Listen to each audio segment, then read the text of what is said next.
बस करा आई, खूप झालं, खूप बोललात तुम्ही. असं कसं घर सोडून निघून जाऊ बरं आम्ही? मी काय अशीच ह्या घरात घुसले आहे काय? तुमच्या मुलाशी विधिवत लग्न करून ह्या घरात आले आहे. अगदी तुम्ही बाबांशी लग्न करून जशा आला होतात ना तशाच. आज पहिल्यांदाच माधुरीने आपल्या सासूबाईंना असे ठामपणे उत्तर दिले. सुनेचे बोलणे ऐकून आशाताईंचा पारा चढला. त्या रागाने मोठ्या आवाजात म्हणाल्या, सुनबाई, तुझी एवढी हिंमत? काय ग, माझ्याच घरात राहून मलाच मोठ्या आवाजात बोलत आहेस? आजवर मला माझ्या मुलांनी सुद्धा कधी असे बोलण्याचे धाडस केले नाही आणि तू करत आहेस? आशाताईंचे बोलणे ऐकून माधुरी हसली आणि म्हणाली, तुम्ही तुमच्या मुलांना मर्द म्हणण्यासारखे ठेवलेच कुठे आहे? ते फक्त दिसायलाच मर्द आहेत. मनाने, बुद्धीने तर तुम्ही त्यांना मर्द बोलण्याच्या लायकीचे ठेवलेच नाही. माधुरीचे हे शब्द आशाताईंच्या काळजाला खोरवर लागले. त्या मोठ्या आवाजात म्हणाल्या, खबरदार सुनबाई, मला वाटतं आता तुला माझा धाक काय असतो हे सांगावंच लागेल. कधी वेळ मिळाला तर तू तुझ्या नवऱ्याला नक्की विचार. आईची ह्या घरात किती दहशत आहे. तुला माझी मोठी सून म्हणजे तुझी जाऊ आठवते ना? तिचं काय झालं माहिती आहे का तुला? 4 वर्ष झाली तिने माझ्या दारात पाऊल ठेवायची हिंमत केली नाही आणि मलाही तिचा चेहरा पाहण्याची इच्छा झाली नाही. तसेही मला काय गरज पडली आहे तिचं थोबाड बघण्याची? आज आशाताई खूप मोठ्या आवाजात बोलत होत्या. जणू ते घर नसून एक रणांगणच आहे. अंगणाच्या एका बाजूला आशाताई उभ्या होत्या तर दुसऱ्या बाजूला त्यांची धाकटी सून माधुरी. दोघींच्याही चेहऱ्यावर प्रचंड राग आणि तणाव दिसत होता. माधुरीचा नवरा अजय वारंवार तिला समजावत होता, थांबवत होता. माधुरी, प्लीज तू तरी ऐक ना, शांत रहा. अगं, आवाज बाहेरपर्यंत जातोय. आजूबाजूचे लोक पाहत आहेत. इकडे माधुरीचे सासरे विश्वासराव कपाळाला हात लावून बसले होते. ना ते पत्नीला काही बोलू शकत होते ना सुनेला. विश्वासराव फार साधे, सरळ आणि समजूतदार व्यक्ती होते. त्यांना फारसं कुणाच्या तोंडाला लागणं आवडत नसे आणि अशा साध्या, सरळ आणि समजूतदार माणसांना समाज मुका किंवा वेडा म्हणत असतो. ज्याला बायकोला ताब्यात ठेवता आलं नाही आणि ज्याची बायको आशाताईंसारखी जिवंत आगीचा गोळा असेल तो समजदार असूनही वेडाच ठरतो. असो. अजयने माधुरीचा हात धरला आणि तिला आपल्या खोलीकडे घेऊन जाऊ लागला. तो म्हणाला, माधुरी, आत चल, सगळे ऐकतायत. दरवाजाबाहेर लोकांची गर्दी जमली आहे. असं म्हणत मोठ्या मुश्किलीनं अजयने माधुरीला खोलीत नेलं आणि तिला समजावत म्हणाला, माधुरी, काय झाले तुला? तू आईच्या तोंडाला का लागतेस? तुला माहिती आहे ना ती कशी आहे? सगळे शेजारी, नातेवाईक यांना तिचा स्वभाव ठाऊक आहे. तिच्याशी कुणीही वाद घालत नाही, तरीसुद्धा तू मुद्दाम तिच्याशी वाद घालत बसतीयस. नवऱ्याचं बोलणे ऐकून माधुरी संतापाने त्याच्याकडे पाहत म्हणाली, अजय, तुम्हाला काय वाटतं? मी स्वतःहून तुमच्या आईशी भांडते. तुम्हाला त्यांचं वागणं दिसत नाही का? हे बघा, मी कल्पनाताईंसारखी नाही, जिचं जगणं मुश्किल करून त्यांनी त्या बिचाऱ्या ताईंना घराबाहेर काढलं. मला सांगा, मी काय चूक केली आहे? मी असं काय केलं आहे म्हणून त्या मला सतत घराबाहेर काढण्याची धमकी देत असतात? माझ्या प्रत्येक गोष्टीत दोष काढतात. आता तुम्हीच सांगा, मला स्वयंपाक येत नाही का? मी चांगला स्वयंपाक बनवत नाही का? अजय म्हणाला, नाही माधुरी, तू चांगलं जेवण बनवतेस, पण मला माहिती आईला सवय आहे नावं ठेवण्याची. माधुरी म्हणाली, ठीक आहे, मान्य केलं की ती आईंची सवय आहे, पण ही सवय मी आणखी किती दिवस सहन करायची? 1 दिवस, 2 दिवस, महिना, वर्ष. पण अजय, आता मला ह्या घरात येऊन 2 वर्ष झाली आहेत. मग या 2 वर्षात मी एकदाही चांगला स्वयंपाक बनवला नाही का? मी कितीही प्रेमाने स्वयंपाक बनवला तरी मला सकाळ संध्याकाळ आईंची बोलणी खायला मिळतात. चहा केला तर त्यात दूध कमी म्हणतात, कधी चहापत्ती जास्त, कधी साखर कमी, कधी वेलची नाही, कधी आलं नाही. सतत चुका काढत असतात. हा चहा माझ्यासाठी जाच बनला आहे. आता मला चहासुद्धा बनवता येत नाही का? शेवटी मीही एक माणूस आहे. मी सहन तरी किती करायचं? तरीसुद्धा आजवर मी मुकाट्याने सहनच करत होते ना. आजपर्यंत मी त्यांना काहीच बोलले नाही. त्यांनी माझ्या माहेरच्या लोकांचा कितीही अपमान केला तरी मी गप्पच राहिले. या 2 वर्षात मी कधी काही बोलले आहे का? असं म्हणत माधुरी अजयकडे पाहू लागली. तेव्हा अजय म्हणाला, मला ठाऊक आहे माधुरी, पण तुलाही माहिती आहे ना, आईचा स्वभाव थोडा वेगळा आहे आणि स्वभावाला औषध नसतं ना गं. माधुरी ठामपणे म्हणाली, नाही अजय, ही फक्त सवय नाही. खरं तर त्यांना माझ्या स्वयंपाकाशी, माझ्या कामाशी काही त्रास नाही, तर त्यांना माझा प्रॉब्लेम आहे. माझ्या नावाशी प्रॉब्लेम आहे. कारण मी तुमची पसंतीने ह्या घरात आली आहे ना, आपलं लव्ह मॅरेज झालं आहे ना, त्यामुळे मी कितीही चांगली वागले तरी त्यांच्या नजरेत कधीच योग्य ठरणार नाही. बरं ठीक आहे, चला मान्य केलं, मी लव्ह मॅरेज करून आले. मी त्यांना नाही आवडत, त्या जुन्या विचारांच्या आहेत. पण मोठ्या ताई, त्यांचं काय? त्या तर सगळ्यांच्या पसंतीने ह्या घरात आल्या होत्या ना. मग तुमच्या आईने त्यांच्यासोबत काय केलं? स्वतःच्या मुलाला आणि सुनेला घराबाहेर काढलं. 4 वर्ष झाली त्यांनी आपल्या मुलाचा, सुनेचा चेहरासुद्धा पाहिलेला नाही. ही आईची वागणूक आहे का? अशी असते का आई? अजय नाराज होऊन म्हणाला, माधुरी, या बाबतीत मी काहीच करू शकत नाही. तुला माहिती आहे, बाबासुद्धा आईसमोर काही बोलू शकत नाहीत. आईशी भांडण करणं फार अवघड आहे. जर तुमच्या दोघींचे वाद असेच चालत राहिले तर एक दिवस आपल्याला सुद्धा दादा बहिणीप्रमाणे हे घर सोडून भाड्याच्या घरात जाऊन राहावं लागेल. काहीसा विचार करून अजय पुढे म्हणाला, माधुरी, मी काय म्हणतोय, रोजचा हा क्लेश माझ्या सहनशक्तीच्या बाहेर जातोय. हे ऐकून माधुरी मोठ्या आवाजात म्हणाली, अजय, तुम्ही हे काय बोलताय? आपण का हे घर सोडून जायचं? त्यांच्या इतकंच हे घर आपलंही आहे. आपण हे घर सोडून कुठेही राहायला जायचे नाही. आईच्या भीतीने कुठवर पळत राहणार आहात? हे बघा, यापुढे असं काही बोलू नका. आपण ह्याच घरात राहणार आहोत.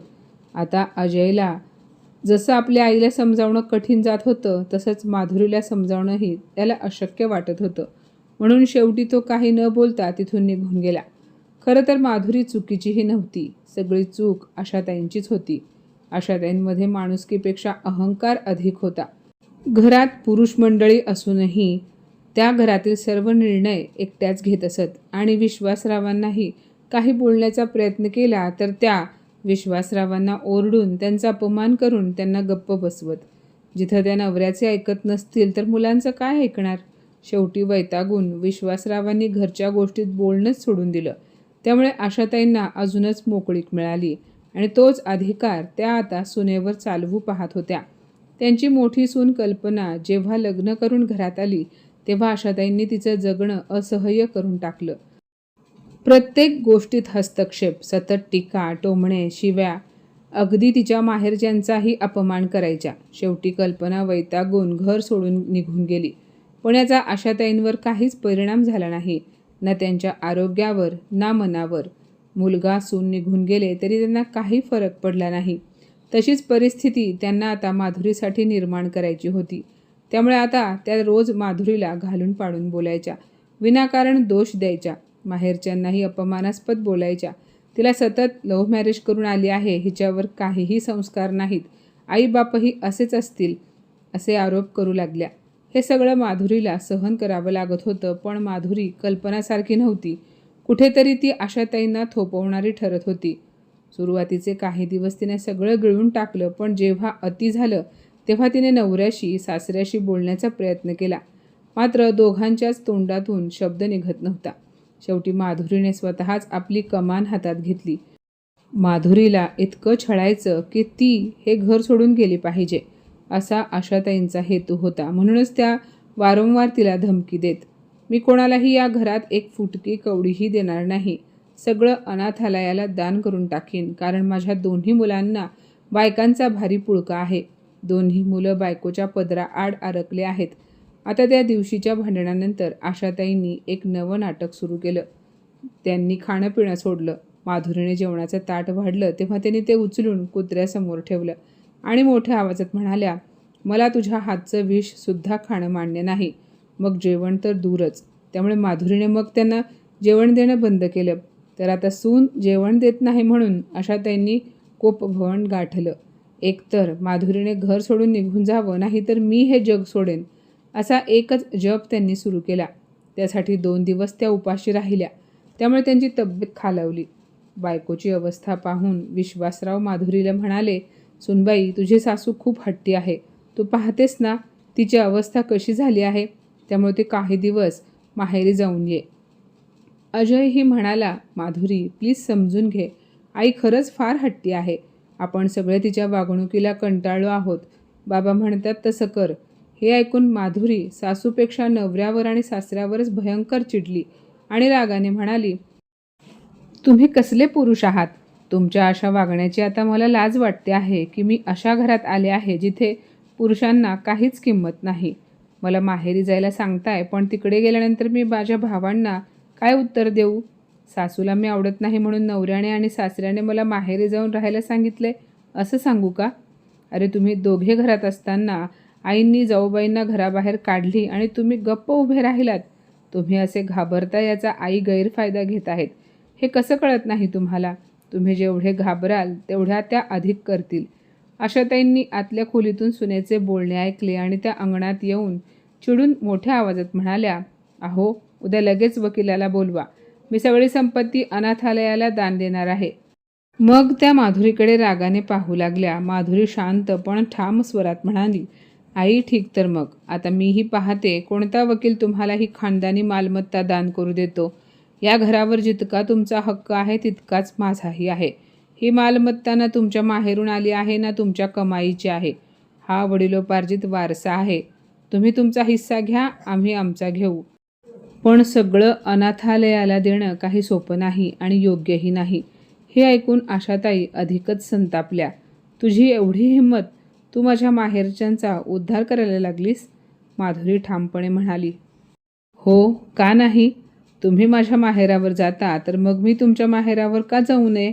मला नाही वाटत मी काही चुकीचे बोलले. आता मात्र आशाताईंनी विश्वासरावांसमोर जाऊन आरडाओरड सुरू केली. त्या म्हणाल्या, तुम्ही काय इथे बसून फक्त तमाशा पाहणार आहात का? लाज नाही वाटत? ही कालची आलेली मुलगी मला एवढं बोलते आहे आणि तरीसुद्धा तुम्ही गप्प आहात. हे ऐकताच विश्वासरावांनी आज पहिल्यांदाच आशाताईंच्या कानशिलात लगावली.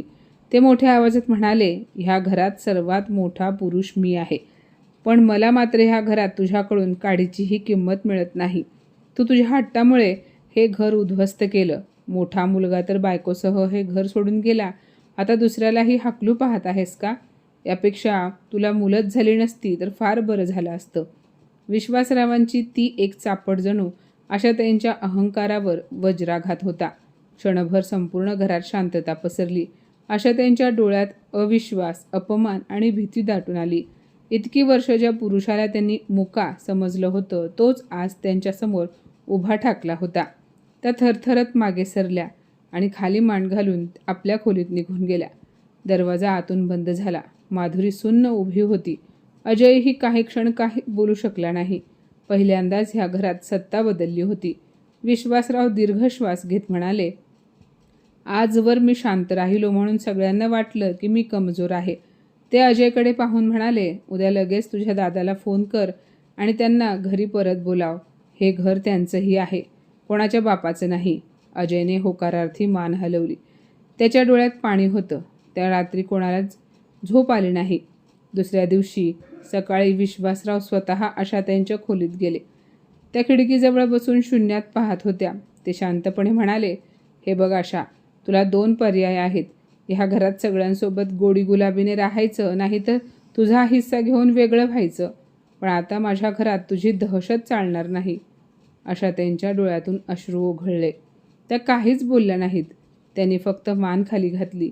4 दिवसात मोठा मुलगा आणि कल्पना घरी परत आले. माधुरीने त्यांचं स्वागत केलं. कल्पनाच्या डोळ्यात पाणी होतं.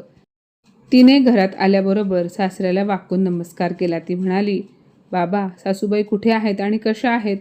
आशाताई दूर उभ्या होत्या, पण त्या काही बोलल्या नाहीत. पहिल्यांदाच त्या गप्प होत्या. कल्पनाने आपल्या सासूला देखील वाकून नमस्कार केला. काहीही न बोलता आशाताईंनी कल्पनाच्या डोक्यावर हात ठेवला आणि आशीर्वाद दिला. आता घरात हळूहळू बदल झाला. आशाताईंच्या वागण्यातही बदल झाला. दुसऱ्या दिवशी सकाळी आशाताई स्वयंपाकघरात आल्या. घरातल्या सगळ्यांना आश्चर्य वाटलं. त्या हळू आवाजात म्हणाल्या, आज चहा मी करते. माधुरी क्षणभर थबकली. तिच्या डोळ्यात पाणी तरळलं. आज पहिल्यांदाच आशाताई इतक्या प्रेमाने बोलल्या होत्या.